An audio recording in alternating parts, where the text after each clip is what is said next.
Good afternoon. Please excuse me being nervous.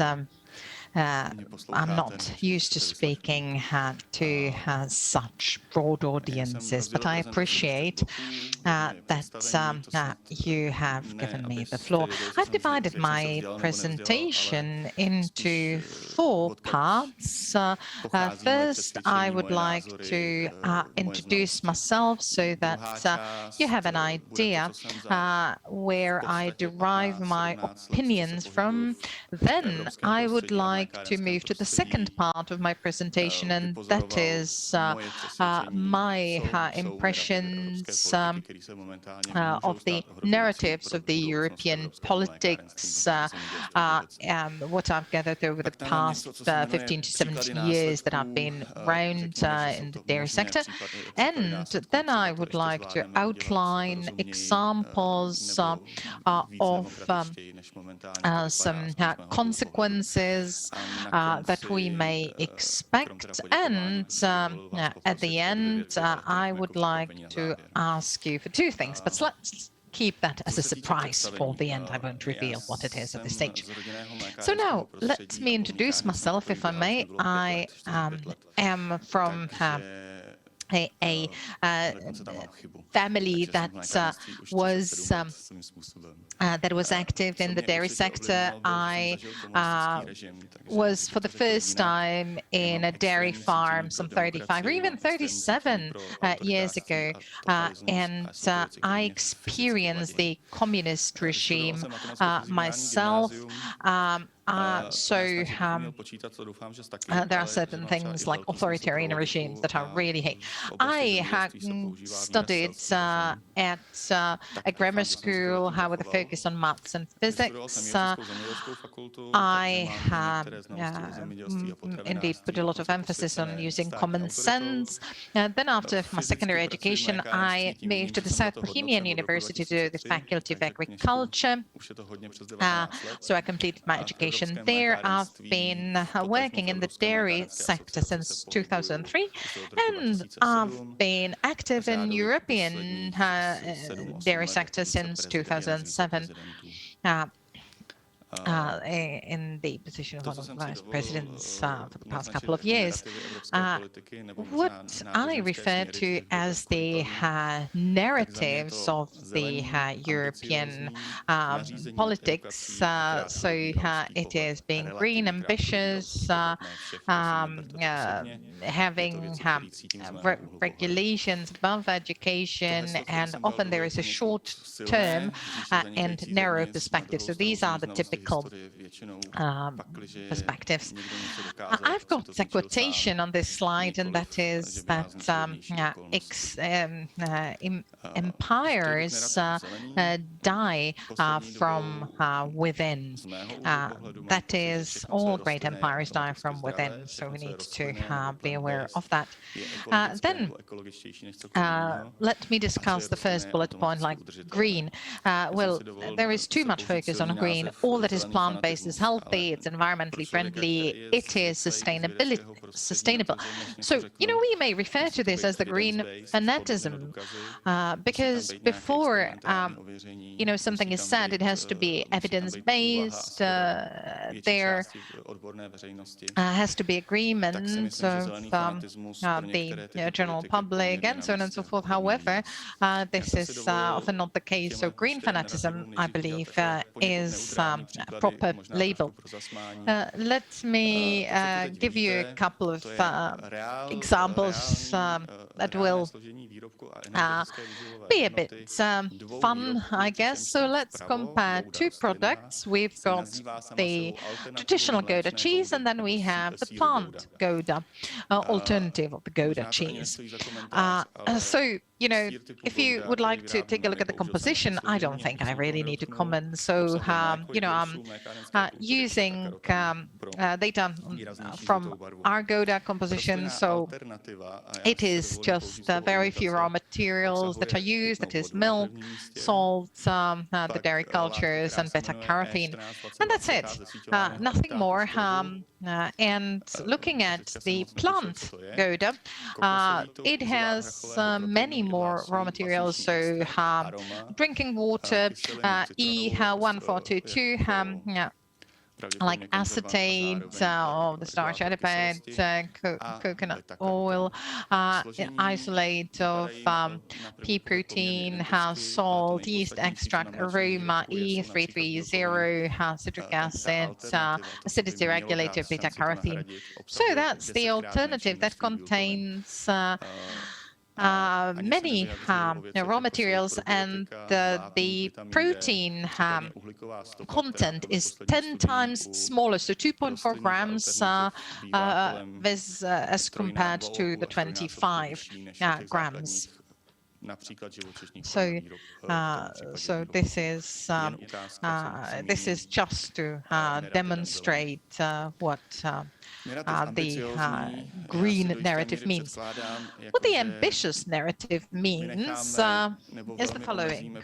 So it means that we do not verify anything experimentally.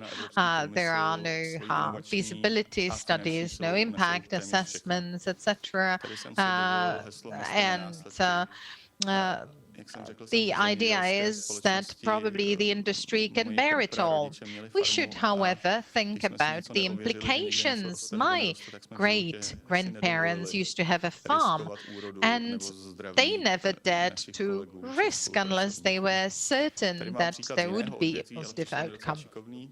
I have an example from another sector, but quite apt, I would say. The energy-saving bulbs, these compact bulbs, were promoted. However, gradually it was found out that the luminescence decreases by 30–40% per year. The service life is very low. There is mercury, which is very bad. The luminophore is toxic, and they have the UV radiation that may even damage your eyesight, and they represent dangerous waste. So the EU was ambitious. It actually stopped the traditional bulbs and didn't have sufficient alternatives. So luckily LED bulbs came. But anyway, now moving to regulations above education. Freedom only begins once you meet your obligations vis-a-vis others, vis-a-vis the state. And freedom means that you should be responsible for the implications of what you do. And it shouldn't be that the majority would suffer for the silliness of the minority. We should therefore be responsible, self-responsible, we can say. And let me give an example, glittering. So when there is an illegal dumping site, the municipality has it cleared. The producers of the packaging pay for that cleanup. I believe that this damages the decent majority, because if, for instance, MADETA packaging was there, we would have to pay for the cleaning up of that litter, basically paying for a few lazy people who don't care where they throw away packaging.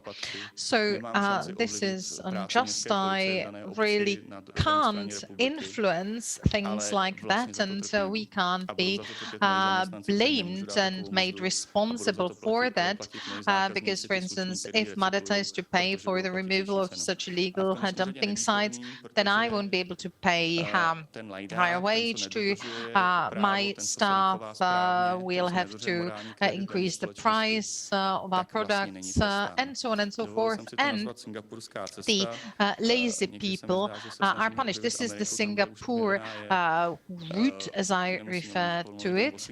Well, I don't think that it can be just Singapore, but well, if, for instance, the citizen who dumps the waste was punished quite severely, surely that would be put an end to. Now, let me move to yet another narrative of the EU, and that is a short-term and narrow perspective. There is the impact of corporate mentality, that the world exists outside of the EU. We need to be aware of that as well, and the perspective is extremely self-centered and short-term. We are borrowing the earth from our children. Indeed, our decisions that may be beneficial for the EU may harm the world, so we have to have a long-term and global perspective speaking about environmental friendliness. I have one example, like 50 years old in the US in the 60s, in the 70s. They were addressing the issue of rising myocardial infarction rates. They decided and came to the conclusion that butter was to blame, and we still deal with the implications of this decision to go for plant-based. It's rather, well, the excessive sugars that are to blame, not fat, just essential fatty acids, etc. So I really recommend you to read this article in the Time. Now, let me give a couple of examples of implications of the mentality. So littering, I've already touched upon. So this is a clear demonstration of an ambitious decision, super green perhaps, so it's regulation above and beyond education. Because, for instance, if a penalty was to be imposed, it would be much more efficient. We have that evidence base, for instance, from Singapore. And now let's move on to yet another example, Nutri-Score. This is something that I'm really concerned about. So we have a narrative in place, like it would be best if we would tell our fellow citizens, your voter, what the best foodstuff is and what is healthy. This is based on the following. So the Nutri-Score is a scale of A to E. Well, that would deserve a separate presentation, but it's over-ambitious, over-superficial, over-simplified. Well, it's based on thinking that, well, you're an average European, you're at the same time a child, a pregnant or breastfeeding lady, you do hard physical labor, you lie on the beach, you can be either in the south or in the very north. So that is the European. So that means that any system based on this idea of your average energy intake is a nonsense, because there is no average European. Ultra-processed foodstuffs are not taken into account there. Naturally, not everything that's plant-based is healthy. I shall never, ever give my children this plant imitation of Gouda cheese. It's non-environmentally friendly. It's not healthy at all. Nutritional densities such as probiotics, prebiotics, vitamins, mineral substances that are not respected, and the carbon footprint of these products that are an alternative is much higher than that of the originals. However, we still want to have that system in place, our initiatives to maintain that. Instead of educating, we are ordering something. We have the Nutri-Score, etc. However, we should rather teach people to be able to select what's healthy and what not. Then the energy policy of the EU, it would be like kicking a dead body. So I won't go into detail, but there are two things that are very important. So here, as regards critical infrastructure, well, MADETA is in critical infrastructure, but our suppliers are not. So should something come about, we could produce for 2 weeks, 3 weeks, then we run out of packaging and we produce zero. One of the examples to quote here, and single market, but non-harmonized support subsidies, that's another factor. Then, as for the price of energy, it's unfair practices because the compensation differs in the EU member states, so it's definitely not fair, not just. Plant imitations I've already discussed. Not everything plant-based is healthy, it's good, and not has a lower carbon footprint. Definitely not true. E-mobility, well, this is outside of the scope of agriculture, but I must say that it increases the costs of producers. We have our sales reps who drive their cars. Well, we have the trucks too, but the cars as well. I am happy to share any details if you want regarding e-mobility. Diesel engines are discriminated against, even though the diesel combustion engines have in reality lower carbon footprint. And as regards batteries, the Li-ion battery recycling has not been fully solved to date. If you would look at issues such as hydrogen management, as rights, it would be best to propose a solution that would not drive us into catastrophe. And here, mechanical recycling, topic that would require yet another presentation. We are forced to using recycled material in primary packaging, but some studies have shown that chemical recycling is 6 times less demanding in terms of energy than mechanical, and contamination risk, and even like cardboard has to be tested for heavy metals, for instance, and we want to use recycled materials in direct contact with foodstuffs, so recycling definitely does not remove heavy metals or nuclear substances. Here another bullet point, restricting production small and 25% organic. So fantastic narratives only if they would work in practice. Here, for instance, restricting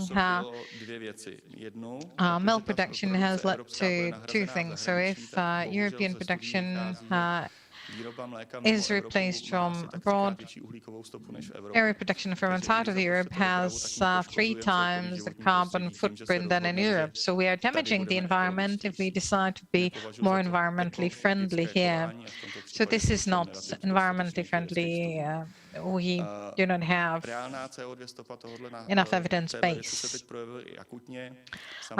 There are some implications. So, for instance, dairy farms who have a shortage of milk would buy it from the east, where it's cheaper, and the transportation of milk long distances has increased, and microplastics is an issue. Well, the tires generate those, and so on and so forth. So can we really implement our ambitious targets, or are we putting our self-sufficiency at risk? That's the questions we need to find an answer to. And then whether we should have 25% organic, well, that's a fantastic target, but organic farms have a lower yield rate. They are demanding in terms of area. So we are pushing to the extreme instead of, for instance, contributing to increasing the environmental friendliness of the 95% of the farms that feed the majority of the population. And we should more focus on animal welfare, etc. But we should not harm the environment with the steps. So I do not want to be nasty, but I know farmers, and the lady who will speak after me is a farmer.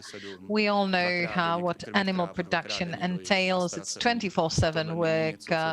You have to milk a cow and take care of it really day in, day out.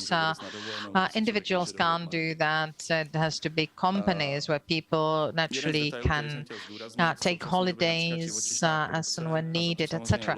So here we have that factor. Then, as for animal production, MADETA was environmentally friendly even 20 or 30 years ago when it wasn't fashionable.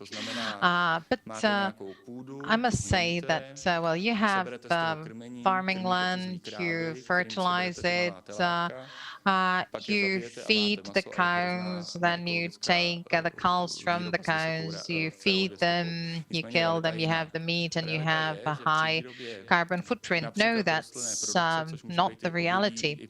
When we have plant production,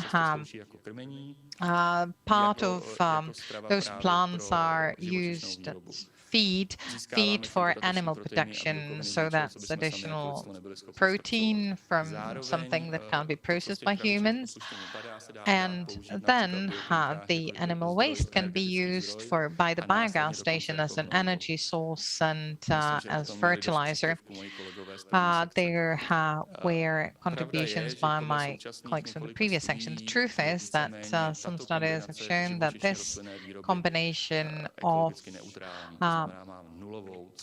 plant and animal production is practically, so it's not that animal production would be to blame. Sorry that I've really rushed through some bullet points only, because each of the bullet points would deserve a much longer discussion. And now, if I may have a request, I would like to ask you to please take decisions only based on actual independent, long-term and comprehensive impact and feasibility assessments, because otherwise we can harm the environment, the economy, and relations in the EU beyond all boundaries.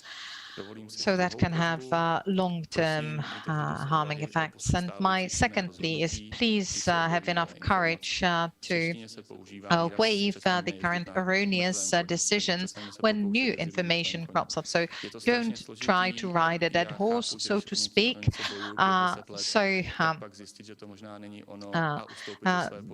We need to step away from our positions.